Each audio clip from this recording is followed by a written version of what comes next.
Hello viewers, सुरीले गीत संगीत channel के सभी वीडियोस के लिए इस चैनल को सब्सक्राइब करें और बेल आइकन दबाएं। Thank you. स्वागत है आपका आपके अपने चैनल सुरीले गीत संगीत में। आज मैं आपको कार्तिक महीने में सुनी जाने वाली इल्ली और गुड़िया की कहानी सुना रही हूँ।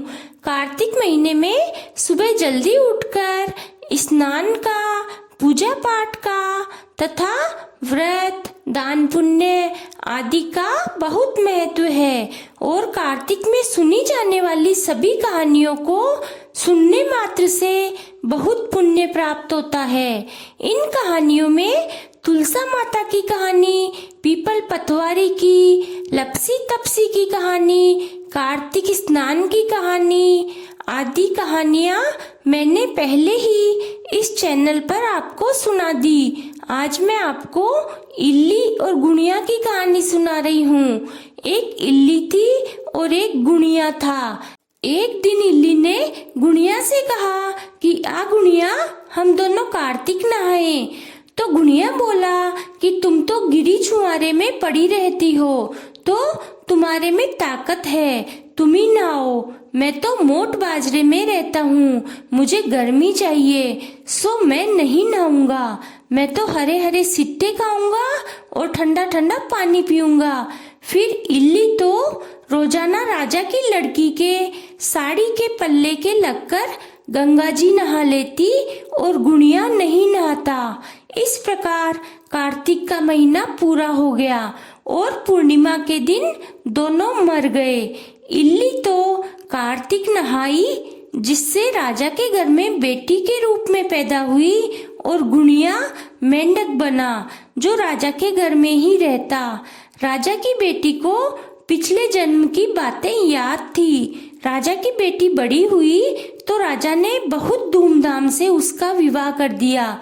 जब विदाई का समय आया तो बाई ने बैल रुकवा लिए।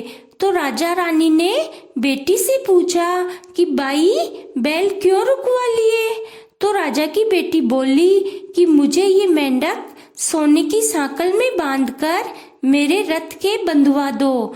तो राजा रानी ने कहा कि मेंढक क्या मांगती हो, कुछ और धन दौलत मांग लो। तो बेटी ने कहा मुझे तो यह मेंढक ही चाहिए। तो राजा ने कहा जैसी तेरी इच्छा, और राजा ने मेंढक के सोने की सांकल बांधकर बाई के रथ के बंधवा दिया। जैसे ही राजकुमारी महलों में पहुंची तो मेंढक को सीढ़ी के नीचे बांध दिया। जब भी राजकुमारी सीढ़ियों से उतरती चढ़ती तो मेंढक कहता, रिमक झिमक श्याम सुंदरी, बाई थोड़ा पानी पिला। तब रानी कहती, पानी तो पिलाती हूँ, तू तो मोट बाजरे में ही रहा। मैं कहती थी आ गुड़िया, कार्तिक नहाए। एक दिन बाई की देवरानी जेठानी ने यह बात सुन ली और राजा को जाकर बोली कि आप रानी लाए हैं या कोई जादूगरनी? मनुष्यों से तो सभी बात करते हैं, पर ये तो जानवर से भी बात करती है। राजा ने कहा कि जब तक आंखों से नहीं देखूंगा तब तक नहीं मानूंगा। अगले दिन राजा वहीं आसपास छिपकर बैठ गया। रानी महलों से उतरी तो मेंढक ने वही बात कही और रानी ने भी वही जवाब दिया। तब राजा तलवार लेकर खड़ा हो गया और उसने रानी से पूछा कि तुम मेंढक से क्या बात करती हो, सच सच बताओ, नहीं तो तलवार से काट दूंगा।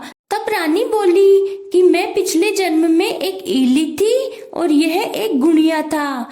मैंने इसको कहा चलो कार्तिक नहाए, पर ये नहीं नहाता और मैं रानी के पल्ले से लगकर रोज कार्तिक नहाती, जिसके पुण्य से मैंने राजा के घर बेटी के रूप में जन्म लिया और यह मेंढक हुआ। इसीलिए हम दोनों पिछले जन्म की बातें करते हैं।